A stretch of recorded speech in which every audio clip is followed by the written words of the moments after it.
이번 주 이슬람 정권과 오랜 유대 관계를 맺어온 워싱턴의 한 싱크탱크가 10억 달러 규모의 이스라엘 음모를 폭로한다고 주장하는 보고서를 발표했습니다. 하지만 코너가 끝날 때쯤이면 왜 그 숫자가 거짓인지 알게 될 거예요. Access of Truth에 오신 것을 환영합니다. 저는 에밀리 슈레이더입니다. 이번 주 퀸시 연구소는 8th Front 보고서에서 미국 내 10억 달러 규모의 이스라엘 영향력 공작을 폭로했다고 밝혔습니다. 그리고 이 문서에 실제로 무엇이 들어있는지 여러분께 하나하나 설명해드리고 싶어요.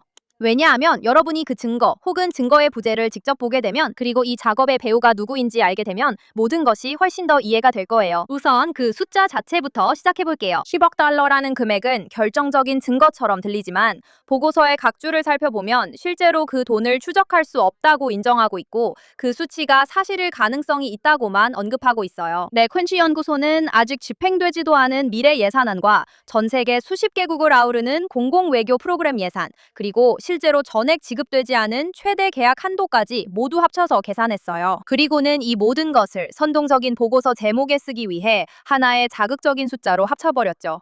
이게 얼마나 부정확하고 비윤리적인 방식인지 분명히 알면서도 소위 학술 보고서를 이렇게 만들었다는 거예요. 이제 보고서 다음 문제로 넘어가겠습니다. 외국 대리인 등록법, 즉 파라 신고에 대해 이야기해 볼게요.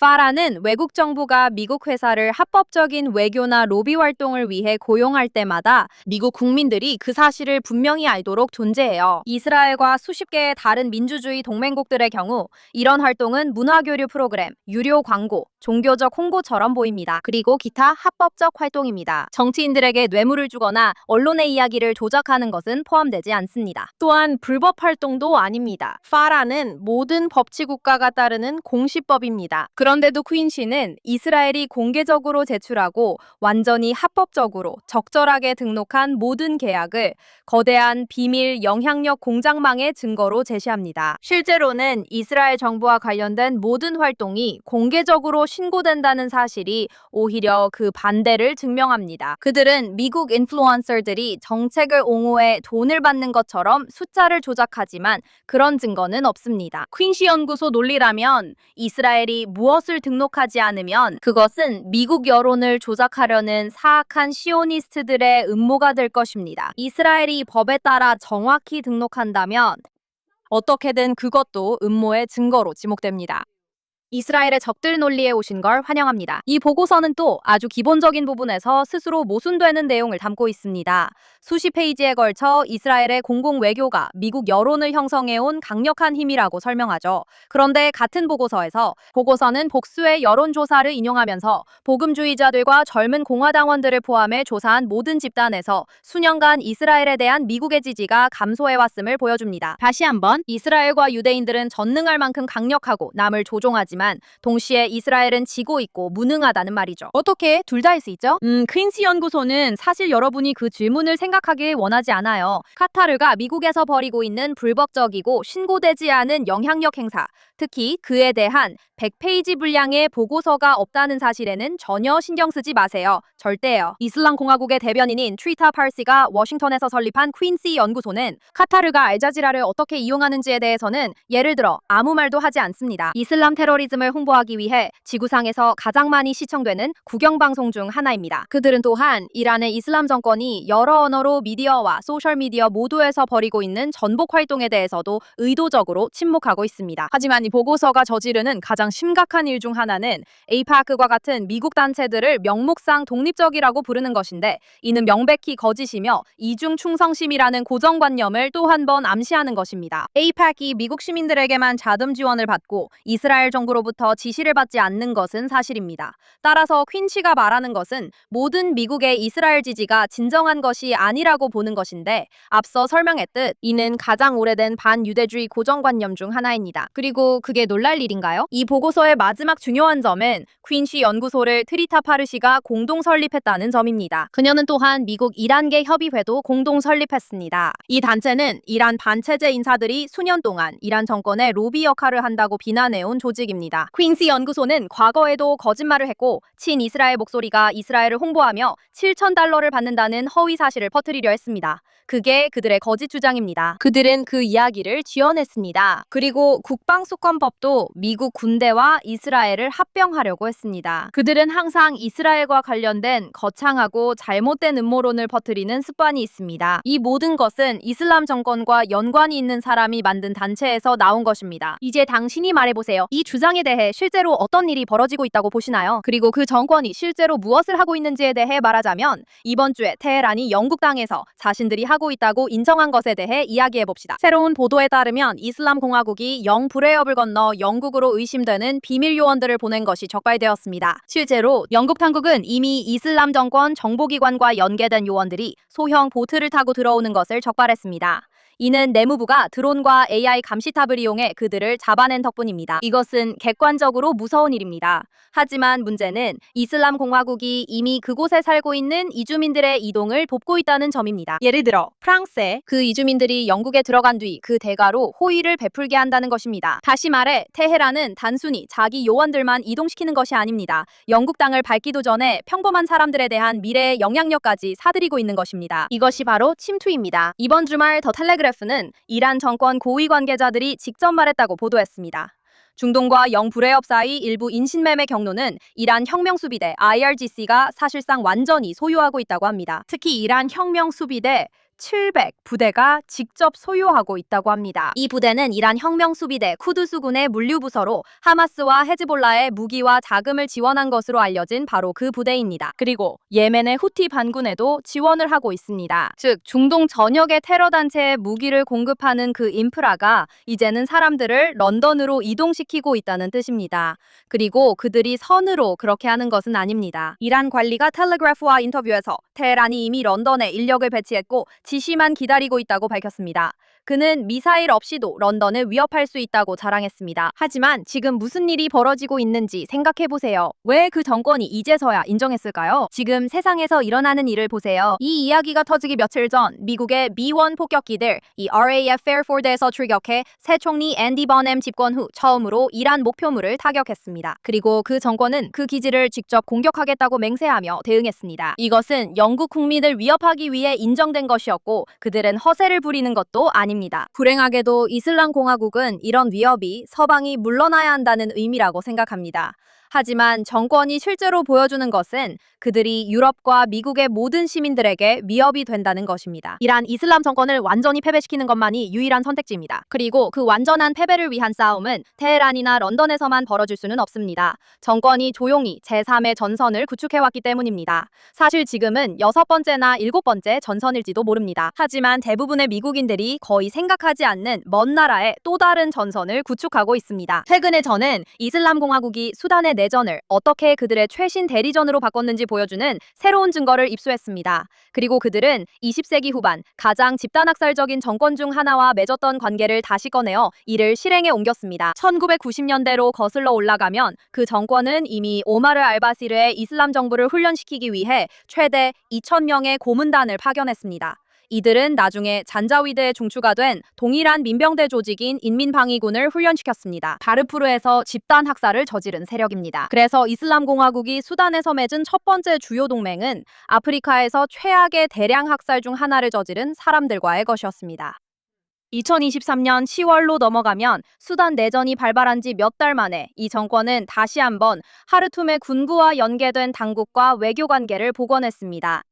이제 몇 주 만에 미국 재무부가 이미 IRGC의 시리아행 무기 수송기라고 지목한 제재 대상 이란 화물기가 반복적으로 포트 수단에 들어오기 시작했습니다. 다음 해 1월에는 위성사진에서 이란의 모하제르6 전투 드론 이 와디사이드나 공군기지 활주로에 있는 것이 포착되었습니다. 그리고 휴먼 라이츠 워치도 수단군이 이 드론을 운용하고 있다는 사실을 확인했습니다. 그리고 인근 주민들 역시 이 드론 덕분에 군대가 적의 움직임을 추적하고 포격을 조정하는 능력이 갑자기 향상됐다고 설명했습니다. 이 정권의 기술은 이미 수만 명이 목숨을 잃은 전쟁에서 전장의 양상을 직접적으로 바꿔놓았습니다. 그리고 지난해 9월 미국 재무부는 알바라크 빈 말리크 여단이라는 민병대를 제재했습니다. 이 단체는 바실의 옛 준군사 조직에서 직접 파생된 집단으로 IRGC가 이들에게 무기와 훈련을 모두 제공해왔다는 사실이 확인되었습니다. 또한 재무부는 이 여단이 자의적인 체포와 고문을 자행해왔다고 밝혔습니다. 또한 반대편을 지지하는 것으로 의심되는 사람들을 처형하기도 했습니다.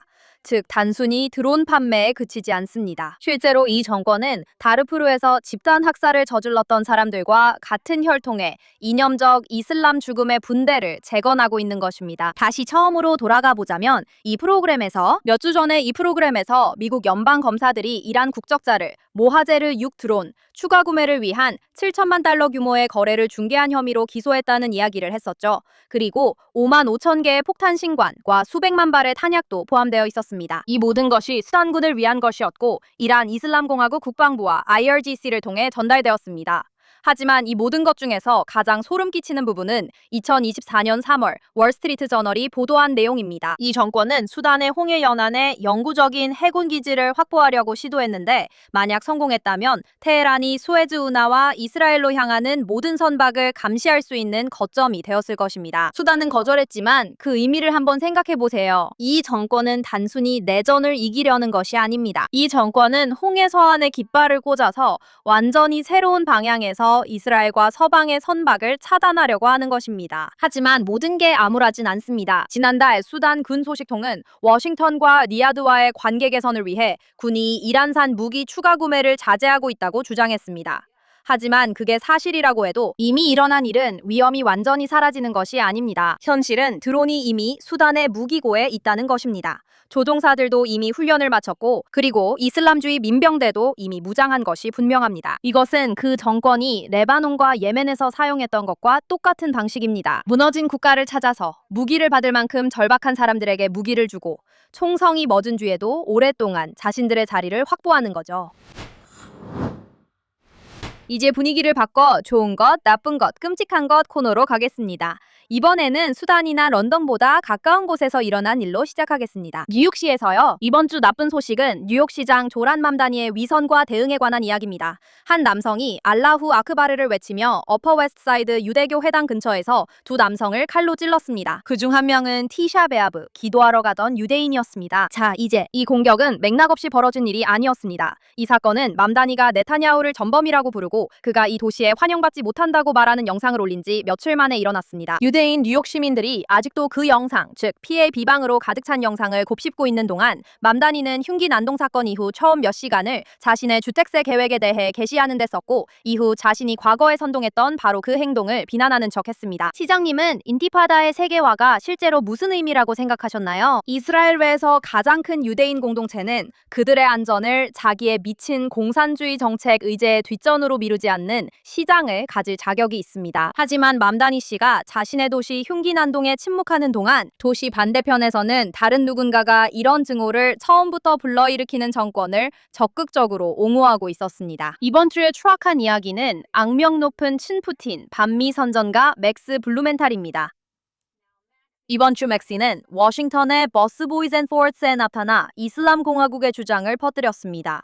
한편 이란계 미국인 시위자들은 밖에서 피켓을 들고 있었습니다. 1월에 단 이틀 만에 4만 명이 넘는 사람들이 이슬람 공화국에 의해 살해당했습니다. 이제 블루멘탈은 수년 동안 반미 권위주의 정권들을 방문하며 사실상 정권이 후원하는 선전 투어에 참여해왔습니다.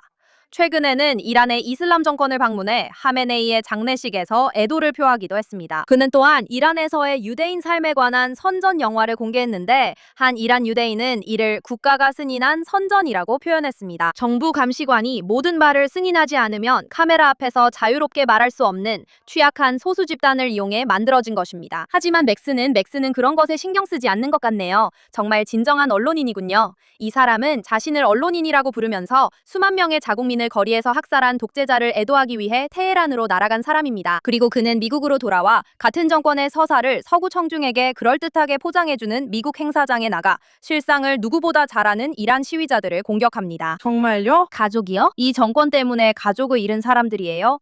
그런 이들을 공격하겠다는 건가요?